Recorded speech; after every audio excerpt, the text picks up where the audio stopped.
ये जो बात मैं इनको बताने जा रहा हूँ उसको आप कैमरे में भी रिकॉर्ड करना और एक उज्जवल पार्टनी शो बना के रिलीज करना। देखो, हर इंसान को एक समय के बाद पुनर्जन्म करना पड़ता है। उसको अपने अंदर चेंजेस लाने पड़ते हैं, हुनर के चेंजेस, सोच के चेंजेस। हर प्रोडक्ट को ऑब्सोलीट होने से बचने के लिए अपने आप को री इन्वेंट करना पड़ता है। हर ऑर्गेनाइजेशन को अपने आप को री इन्वेंट करना पड़ता है। इसको हम लोग समझते हैं एक ईगल की कहानी से, और मैं पिछले 20 साल से ईगल की ये कहानी सुना रहा हूँ। अब तो बहुत सारे मोटिवेशनल स्पीकर्स इसको यूज़ करने लग गए, लेकिन हमने इस पर बहुत डीप रिसर्च किए। एक ईगल लगभग 70 साल जीता है, लेकिन 40 साल के आसपास उसको एक बहुत तकलीफदेह परिस्थिति का सामना करना पड़ता है। होता क्या है कि 40 साल के आसपास उसके पंख बहुत भारी हो जाते हैं, शरीर वजनी होता है, और ईगल जो है ना बहुत हाइट पे फ्लाई करता है। उतनी हाइट पर फ्लाई करने के लिए उसके जो भारी पंख है वो बाधा के रूप में एक्ट करने लग जाते हैं। उसके अलावा ईगल की जो बीक रहती है जिससे वो शिकार को फाड़ देता है, वो बीक ऐसी मुड़ जाती है, उसमें शार्पनेस नहीं रहती। और उसके जो क्लॉज रहते हैं, जिस क्लॉज की वजह से वो इतना खूंखार बनता है, वो क्लॉज भी सब के सब बेंड हो जाते हैं। अब ईगल के सामने एक रास्ता है, या तो वो मर जाए क्योंकि अब वो शिकार करने में उतना इफेक्टिव नहीं है, और या तो ईगल अपना पुनर्जन्म करे। तो जो शक्तिशाली लोग रहते हैं ना, वो हारना पसंद नहीं करते। वो कैसे भी, किसी भी परिस्थिति में, किसी भी एज में, किसी भी सिचुएशन में पुनर्जन्म में यकीन करते हैं। तो ईगल क्या करता है, ये हम सब के लिए एक बहुत बड़ा लेसन है। जो चेंज नहीं होना चाहते हैं, चेंज को रेजिस्ट करते हैं, जिनको लगता है मैं जो कर रहा हूँ वो राइट है, ईगल क्या करता है, एक पहाड़ की चोटी पे जाके बैठ जाता है, कुछ खाना वाना इकट्ठा करता है और पहाड़ की चोटी पर जाके बैठ जाता है। पहाड़ की चोटी पर जाके वो अपने पंखों को खींच खींच के निकाल देता है, अपने सारे क्लॉस को तोड़ता है, खुद पत्थर पे मार मार के खट खट खट खट अपनी बीक को तोड़ता है। और एक तरीके से वो इतना शक्तिशाली ईगल न्यूड हो जाता है, नेकेड हो जाता है, कमज़ोर हो जाता है। लेकिन वो कमज़ोर नहीं हुआ है, वो तपस्या कर रहा है एक और जीवन के लिए। तो जीवन में जब जब आप टेस्ट में जाते हैं, जब जब संघर्ष आते हैं, तो एक्चुअली आप अगली दौड़ के लिए तैयार होते हैं। बहुत ध्यान से सुनना इस कहानी को। अब ईगल ने अपनी बीक्स तोड़ दी, ईगल ने क्लॉस हटा दिए, पंख को हटा दिया, ईगल लाइट वेट हो गया, लेकिन अब उसमें शक्ति भी नहीं बची। अब ईगल धीरे धीरे इंतजार करता है। ईगल का नया पंख उगता है, उसके नए क्लॉज उगते हैं, उसके नए बीक उगते हैं। इतने दिन वो एकांत में रहता है। एक मोटिवेशनल स्पीकर के रूप में हर साल मैं 10 दिन एकांत में जाता हूँ। वहाँ पर मैं नॉलेज लेता हूँ, वहाँ पर मैं अकेला रहता हूँ, तकलीफ झेलता हूँ।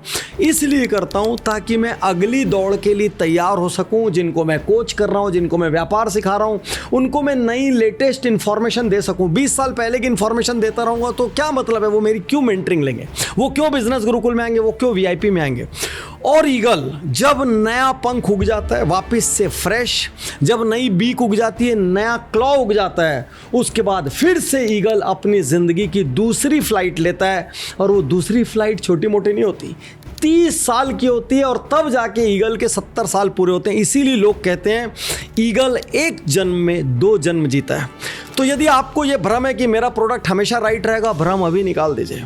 यदि आप सोचते हैं कि आपको जितना आता है उसी से आप पूरी जिंदगी जी लेंगे, तो आप उस भ्रम को छोड़ दीजिए।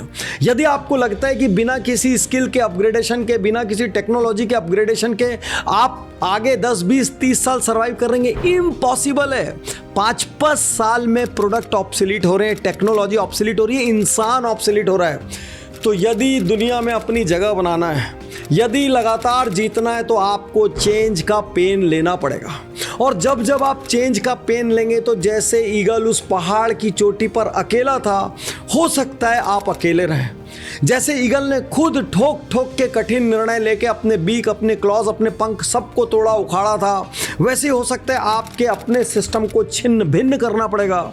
जैसे एक वक्त में ईगल न्यूड हो गया था, हो सकता है ये होगा कि आपको लगेगा मेरे पास कुछ नहीं बचा, लेकिन आपका ध्यान कहाँ है? पुनर्जन्म पे।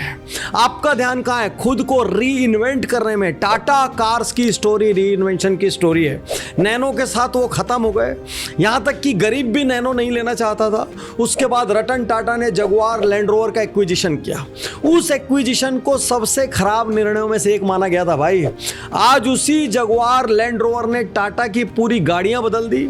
आज टाटा दुनिया में ईवी से लीडर है। आज टाटा की गाड़ियों को लोग इज्जत से देखते हैं, चाहे वो हैरियर हो, चाहे वो नेक्सॉन हो, कोई भी गाड़ी हो।